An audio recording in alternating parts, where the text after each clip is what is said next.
Hey guys, so how you make a zippo out of a Bick lighter. I'll show you it.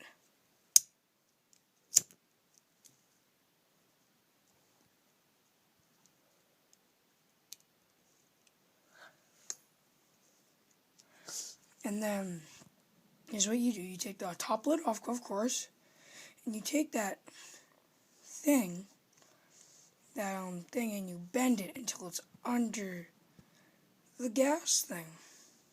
Right under there, where it's touching it. Then your lighter will go like this.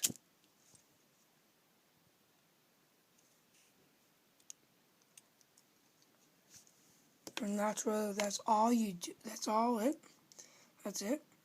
How to make that simple Zippo out of a Bick lighter.